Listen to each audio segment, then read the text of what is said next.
Basically आजकल जो मैंने चीज़ नोट की है कि उस्ताद की इज़्ज़त नई जनरेशन में नहीं है। वो मैं हूँ, मैं टाटों पे बैठ के पढ़ा हूँ। अब मेरे से आगे जो बच्चे आए हैं वो चेयर्स पे बैठ के पढ़े हैं। तो आजकल चीज़ ये है कि स्टूडेंट्स उस्ताद की इज़्ज़त कम करता है। शॉपिफ़ाई किया हुआ है आपने, अमेज़न किया हुआ है आपने, होलसेल किया, आपको प्राइवेट लेबल आता है, ठीक है?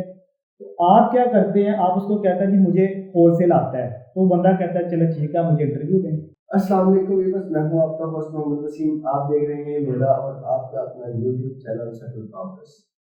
आज हमारे साथ एक बहुत ही अजीज शख्सियत मौजूद है जिनका नाम है चौधरी मोहम्मद मुबीन जट, जो कि सेटल टॉकर्स के ऑनर भी हैं। हमारा आज का टॉपिक है स्ट्रगल। जिंदगी के सफर में हमें बहुत सारी मुश्किलात का सामना भी करना पड़ता है, और कभी जॉब की टेंशन, कभी हमें अर्निंग की टेंशन, कभी हमें कोई टेंशन। इस स्ट्रगल को हम कैसे फेस कर सकते हैं, कौन सा आसान रास्ता हम तैयार कर सकते हैं, इसके बारे में हम मजीद जानेंगे चौधरी मोहम्मद मुबीन जट से। वो हमें बताएंगे कि कौन सा ऐसा आसान रास्ता है जिसको तैयार करके हम इस मुश्किल रास्ते को खत्म करके एक अच्छी ज़िंदगी की शुरुआत कर सकते हैं। जी मुबीन भाई, कैसे हैं आप? जी, अल्हम्दुलिल्लाह ठीक-ठाक, अल्लाह का शुक्र। आप सुनाएँ, आप कैसे हैं? मैं ठीक हूँ, शुक्र अल्लाह का। मुबीन भाई, मेरा आपसे क्वेश्चन है कि इंसान जो है वो ज़िंदगी के सफ़र में बहुत सारी मुश्किलात का सामना करता है। उसको स्ट्रगल करनी पड़ती है, कभी वो जॉब करने जाता है तो उससे स्किल्स का पूछते हैं। जैसे डिग्री कंप्लीट होने के बाद भी जॉब बहुत मुश्किल से मिलती है। पाकिस्तान की जो सूरत है आपको पता है। हुँ। और कुछ ऐसे भी हैं जो सीढ़ियाँ हाथ में लेके स्टडीज़ कंप्लीट करके जगह-जगह धक्के खा रहे हैं, लेकिन उनको जॉब नहीं मिल रही।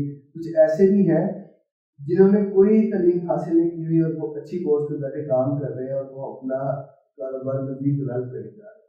तो इस बारे में मैं आपसे पूछना चाहूँगा, ऐसा कौन-सा आसान रास्ता है जिसको हम अख्तियार करके अपनी ज़िंदगी के सफ़र को बेहतर कर सकते हैं? जी, बेसिकली सबसे पहले तो मैं वसीम साहब आपको बता दूँ कि स्ट्रगल जब आप करते हैं तो आसान रास्ता तो उसमें कोई भी नहीं होता।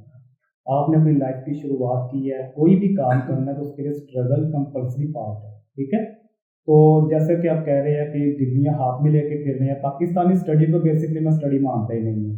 क्योंकि हमें स्टडी में वो चीज़ें पढ़ाई नहीं जाती जो हमें रियल लाइफ़ में काम है, ठीक है? तो मैंने भी स्टडी हासिल की है और अपनी लाइफ़ का काफ़ी अर्सा जो है वो स्कूल, कॉलेजेस, यूनिवर्सिटीज़ को दिया है।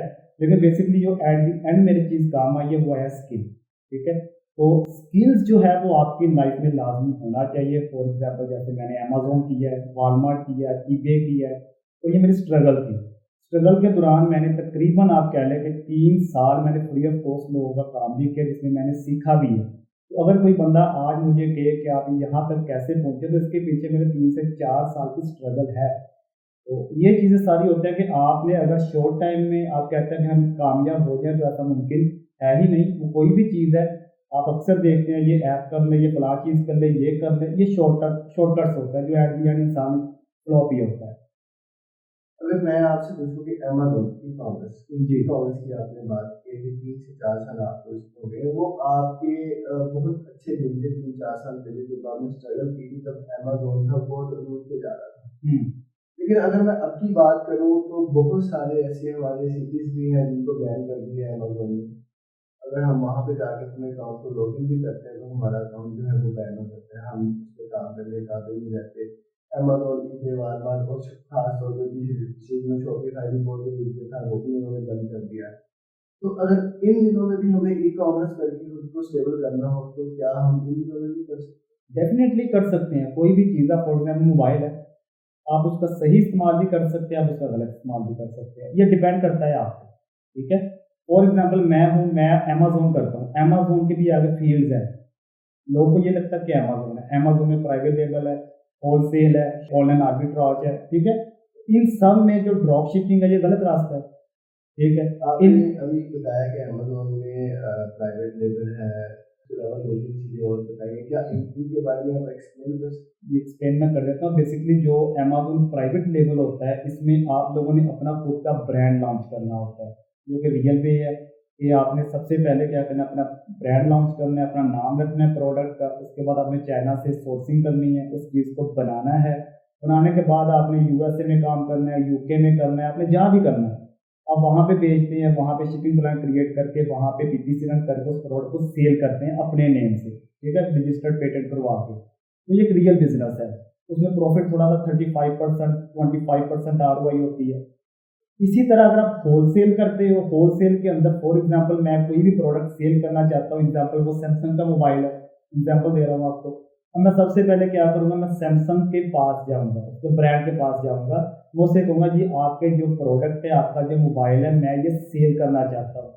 तो सबसे पहले मैं उनसे इसकी इजाज़त लूँगा, अप्रूवल लूँगा, ऑथराइजेशन लेटर लूँगा, उसके बाद उनसे मैं वो चीज़ें होलसेल पे परचेज़ करूँगा और बाद में मैं उनको अमेज़न पे रख के सेल करूँगा, जो राइट वे है, प्रॉपर। अब इसी तरह अब अगर आप कह लें कि आपने शॉपिफ़ाई करना है, शॉपिफ़ाई भी राइट वे है, वो मैं आपको आगे जाके बताऊँगा। इसी तरह अगर ड्रॉप शिपिंग आ जाती है, अब ड्रॉप शिपिंग में क्या होता है कि आप अमेज़न से कोई चीज़ सेल कर रहे हो, जब कस्टमर आपसे वो चीज़ की डिमांड करता है, वो जा रही होती है ईबे, वॉलमार्ट से। समझ आ रही है आपको? तो चीज़ मैंने अमेज़न से मंगवाई है, जा ईबे से रही है, प्लेटफ़ॉर्म गलत यूज़ हो रहा है, तो इसमें गलती किसकी है? हमारी है, शॉर्टकट्स। इस वजह से काफ़ी जो आप कह लें कि लॉस हुआ है, हमने खुद ही अपने आप को गंदा किया हुआ है। अगर आप होलसेल प्रॉपर करें, आप प्रॉपर प्राइवेट लेबल करें, आप प्रॉपर अच्छे तरीके से वॉलमार्ट करें, शॉपिफ़ाई करें। अब शॉपिफ़ाई और अमेज़न में थोड़ा-सा डिफ़रेंस आ जाता है, टिकटॉक शॉप पे थोड़ा-सा डिफ़रेंस आ जाता है। तो ये चीज़ें चलती रहती है, ये जब आप काम करेंगे फिर ही आपको समझ आएगी। आजकल आपने देखा होगा कि बहुत जगह पे सोशल मीडिया पे आपने देखा होगा कि अमेज़न पे बिज़नेस करें, एक पैसा भी आपने खर्च नहीं करना और आप दिनों में इतना अर्न कर सकते हैं। आप बिना इन्वेस्टमेंट के आप इतने आगे जा सकते हैं, लेकिन जिस तरह आपने मुझे प्राइवेट लेवल और होलसेल का बताया, उसमें हमें कुछ ना कुछ इन्वेस्ट करना पड़ेगा। जी, ये बात गलत है कि आपने कुछ इन्वेस्ट नहीं करना, तो वो आप आगे जा सकते हैं, ऐसी बात नहीं है। 2 तरह के लोग होते हैं, एक होता है इन्वेस्टर, एक होता है बीए, ठीक है? अगर तो आपने अपना खुद का काम करना है, तो उसके लिए आपको स्टार्ट में इन्वेस्ट करना पड़ेगा। अगर आप एज़ अ बीए फ्रीलांसिंग करना चाहते हो, उसके लिए आपने सबसे पहले स्किल सीखना है कि आया ये अमेज़न का होलसेल है, ये प्राइवेट लेबल है, मैंने ये काम करना है, उस काम को सीखना है। सीखने के बाद फिर आपने मार्केट में जाना है, ठीक है? उसके बाद आपने फेसबुक का प्लेटफ़ॉर्म अच्छा, extreme commerce by Sunny Ali, nameless by Saqib Azhar, ठीक है? अच्छे प्लेटफ़ॉर्म्स हैं, ग्रुप्स हैं, उनको जॉइन करना है। वहाँ पे इन्हें आते हैं, इन्वेस्टर्स आते हैं, जो कहते हैं हमें बीए चाहिए। आपने अक्सर पोस्टर देखी होंगी, आप देखते भी आते हैं, आप भी टेक्निकल बंदे हैं। तो जब आप ये चीज़ देखते हैं, तो वहाँ पे बहुत से बच्चे कमेंट्स नीचे करते हैं कि जी मैं अवेलेबल हूँ, मैं ये काम कर सकता हूँ। तो जो फॉर एग्ज़ाम्पल आपने शॉपिफ़ाई किया हुआ है, आपने अमेज़न किया हुआ है, आपने होलसेल किया, आपको प्राइवेट लेबल आता है, ठीक है? तो आप क्या करते हैं, आप उसको कहते हैं जी मुझे होलसेल आता है, तो वो बंदा कहता है चलो ठीक है, आप मुझे इंटरव्यू दें। आप उसे इंटरव्यू देते हैं, वो आपको हायर करता है। इस मद में आप फ्री ऑफ कॉस्ट काम कर सर्विस दे रहे हो उसको। तो इस तरह फ्रीलांसिंग होती है कि आप अपनी टेक्निकल सर्विसेज दे रहे हैं, वो पैसा लगा रहे हैं, उसमें फिर आप सैलरी पे भी काम करते हैं। कई बंदे परसेंटेज पे करते हैं, 30-60, 70, 40-60 इस पे काम होता है। लेकिन वो वीर भाई, अभी आपने एक मुझे बात की है कि आप फेसबुक पे ग्रुप ज्वाइन करें, उसमें हुँ, कमेंट्स पे जाके आप वहाँ पे टाइप करें कि मैं अवेलेबल हूँ आपके इस काम के लिए। लेकिन हमारे मोस्टली स्टूडेंट्स ऐसे होते हैं जिनकी इंग्लिश नहीं होती और वो क्लाइंट ने वहाँ पे बात कुछ और की होती है, जिस तरह के हुँ, फॉर एग्जांपल एक इन्वेस्टर है, वो कह रहा है कि मैं अपना जो अमेज़न का अकाउंट है उस पे मैं ऑलरेडी वर्क कर रहा हूँ, मुझे ये प्रॉब्लम फेस करनी पड़ रही है, मुझे इस प्रॉब्लम का हल बताएं। हुँ, और बच्चा वहाँ पे कमेंट कर देता है मैं अवेलेबल, यस मैं अवेलेबल हूँ ऐसा होता आपका है। अकाउंट हैंडल करने के लिए। तो मोस्टली स्टूडेंट्स का यही इशू सामने आता है, जिस वजह से हम इस बात की वजह से रिपोर्ट की थी। नहीं, नहीं, ऐसी चीज़ नहीं है। इंग्लिश का तो आजकल मसला है ही नहीं। एआई आई हुई है, आपको पता है, गूगल ट्रांसलेट आया हुआ है, बंदा कर सकता है। उसके अलावा दूसरा हल ये होता है, मैं तो अक्सर बच्चों को यही सिखाता हूँ कि आप 10 से 15 लोगों के कमेंट्स रीड किया करें, ठीक है? जब आप 10 बंदों ने कमेंट किया, उस कमेंट को रीड करें, अच्छे से समझें कि इसने पूछा क्या है, उसके बिहाफ़ पे आप रिप्लाई करें। ये तो नहीं है कि आप लकीर का फ़कीर हो जाए, फिर कैसे कामयाब हो सकते हैं? नकल के लिए अकल की ज़रूरत होती है।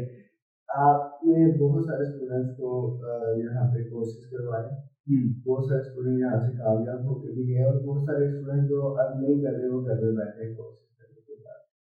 तो आपको क्या लगता है कि क्या आगे ई कॉमर्स का दौर खत्म हो रहा है जिस वजह से वो नहीं अर्न कर रहे, क्या ऐसी क्या वजह है? बेसिकली मैं तो आपको यही कहूँगा कि फ़िज़िकल बिज़नेस का दौर खत्म हो रहा है।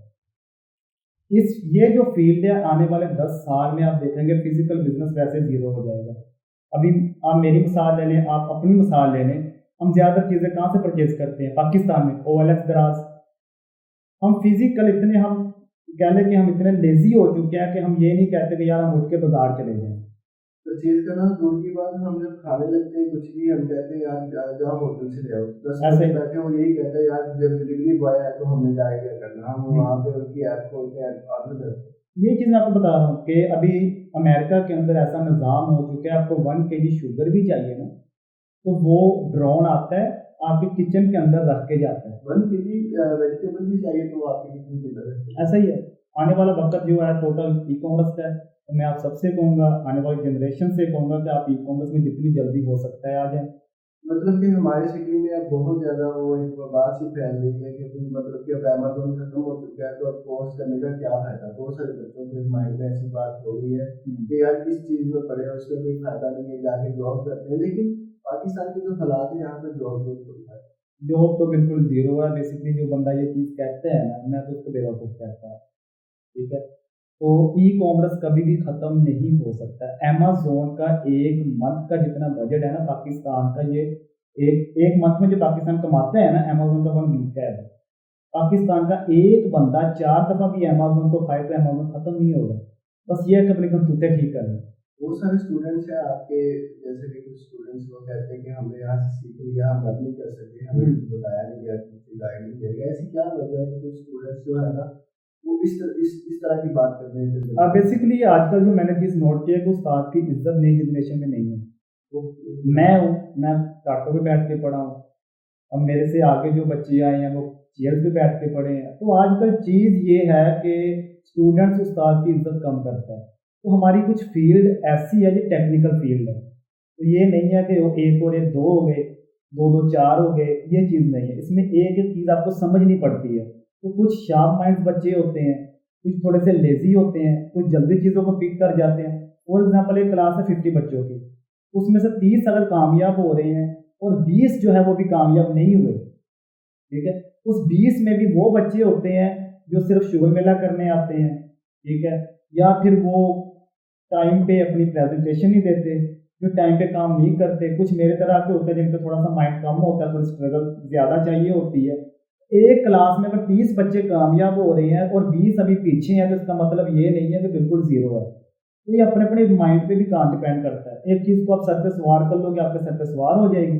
एक चीज़ को आप कहोगे बिल्कुल ईज़ी है, मैं कर सकता हूँ, आप कर सकते हैं। जिन्होंने जिन्होंने आपसे कोर्सेज किए हैं तो उनमें तरह-तरह के स्टूडेंट्स होंगे, कुछ पहले से बहुत ज़्यादा कामयाब हो, उनके भी पास बिज़नेस है लेकिन वो फिर भी ये कोर्स कर रहे हैं। हुँ। कुछ मजबूरी की वजह से ये कोर्स कर रहे हैं, कुछ शौक की वजह से ये कोर्स कर रहे हैं। तो आपकी एवरेज के हिसाब से कौन से बच्चे ज़्यादा कामयाब हैं? बेसिकली 3 तरह के बच्चे होते हैं और हमारी जो फ़ील्ड है इसमें तो बच्चा नहीं आ सकता। इसमें 16 साल से लेके 15 साल से लेके 40, 45, 50 साल की एज तक के बंदे काम कर सकते हैं।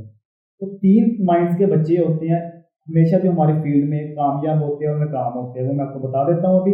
सबसे फर्स्ट जो नंबर आता है, वो आता है जिसको शौक है काम करने का। मैंने यार ई-कॉमर्स में कुछ करना है, वो हमेशा कामयाब होगा। एक है जिसको मजबूरी है, पीछे कश्तियाँ उसकी जल चुकी हैं, एज थोड़ी-सी ज़्यादा हो चुकी है, सर्वाइव नहीं कर पा रहा, वो इस फ़ील्ड में आता है और जान लगाता है और वो भी कामयाब होता है। जो सेंटर वाला बच्चा होता है ना, जिसको फॉर एग्ज़ाम्पल मैं अपने छोटे भाई से कहूँ ज़बरदस्ती तू ये कोर्स कर, तो वो ज़बरदस्ती क्लास में बैठा है, वो कामयाब नहीं हो सकता। तो मैं आज के दौर में ये कहूँगा, बच्चा जो करना चाहता है ना उसको करने दिया जाए, आज़ादी दें। मैंने आपसे जॉब्स की भी बात की थी, पाकिस्तान में जॉब के हालात भी बहुत खराब है। यहाँ पे भी बहुत से ऐसे लोग हैं जॉब करते होंगे। हुँ। आपके पास भी कुछ ऐसे बच्चे होंगे जो आपसे सीख के आपके पास ही जॉब करते होंगे, लेकिन वो भी आपके साथ नहीं होंगे। मतलब कि एक दूसरे की टांग खींचना, 2 तरह के लोग होते हैं। एक होता है कि जॉब में आके अपनी वैल्यू मिलाता है, हुँ। अपने टाइम पे इंतज़ार करता है कि आज यहाँ पे ये बंदा बैठा है, एक टाइम आएगा मैं भी यहाँ पे बैठूँगा। एक बंदा होता है जो आके कहता है कि यार ये जो बंदा यहाँ पे बैठा है ना, मैं किसी तरह इसको निकलवाऊँ, उसके बाद कोई बंदा नहीं है, मुझे ये सीट मिल जाए। काफ़ी काम ही ये है कि 90 अगर आप इस फ़ील्ड में आते हैं ना, आप लाइफ़ में कभी कामयाब हो रहे हैं, तो उसमें ये होता है कि 99% आपकी टाँगें खींचने वाले होते हैं, जो चाहते हैं कि हम नाकाम हो जाएँ। 1% एक मुखलिस दोस्त ऐसा होता है जो आपके साथ खड़ा होता है। बस मैं इतना ही कहूँगा इसके बारे में कि यहाँ पे ऐसे ही चलता है। तो इस फ़ील्ड में आपको खुद ही बचना पड़ता है।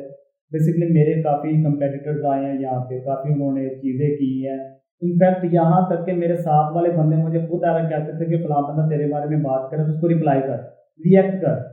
तो फ़ियोम भाई ने मुझे यही कहा है और हमने भी ये सोचा कि हम रिएक्ट नहीं करते। कोई बंदा हमारे बारे में बात करता है, हमें कोई आके भड़काता भी है, हम कहते हैं अच्छा यार करते हैं। तो मैं इस पे एक ही वर्ड कहूँगा कि खामोशी, हज़ारों आवाज़ों की मुश्किल। मुबीन भाई आपके टाइम का बहुत शुक्रिया, आपसे मिलकर मुझे बहुत अच्छा लगा। इंशाल्लाह नेक्स्ट टाइम भी आपके टाइम पे हम मौजूद होंगे तो आपको जरूर याद करेंगे। तब तक के लिए हमें दुआओं में याद रखिएगा और ओके हमारे पास हमारे लिए वक्त वैसे निकालिए। भी बंडल ऑफ थैंक्स आपका कि आपने हमें टाइम दिया। तो यहाँ पे कोई भी बंदा है वो आके मिल सकता है, आता है, जाता है, कोई इशू नहीं है, आपका अपना प्लेटफॉर्म है, आप जब चाहें यहाँ पे आ सकते हो। Okay sir, thank you.